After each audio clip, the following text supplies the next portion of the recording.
కాబట్టి గొర్రెల కాపరి గొర్రెల ముందు నడుస్తున్నాడని రాజేంద్ర బాధ చెప్పట్లేదు, బైబుల్ చెప్తుంది. అర్థమైందా? గొర్రెల కాపరి గొర్రెల కంటే ముందుగా నడుస్తారని యేసు భగవానుడు చెప్తున్నాడు. ఈ రోజు ఈ గొర్రెల కాపరి గొర్రెల కంటే ముందుగా నడుస్తున్నాడు, బాగానే ఉంది. ఈ రోజు యేసు ప్రభు నేనే గొర్రెల కాపరిని అంటున్నాడు కదా. మన గొర్రెల కాపరి యేసు ప్రభు మనకు కాపరి అయినప్పుడు, గొర్రెలు అంటే మనం అందరం, మన మనుషులకు, ఆయన గొర్రెల కాపరి గురించి గొర్రెల గురించిగా చెప్పేది. యేసు ప్రభు నిజమైనటువంటి కాపరి అంటున్నాడు. ఈ రోజు దేవుడు మనందరికీ కాపరిగా ఉన్నాడు.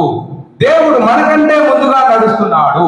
మనమందరం కూడా ఆ గొర్రెలు ఏ విధముగా అయితే కాపరి అడుగుజాడలు నడుస్తున్నాయో, మనం కూడా క్రీస్తు ప్రభు యొక్క అడుగుజాడల్లో మనం నడవాలి. అది ప్రభు చెప్పేది.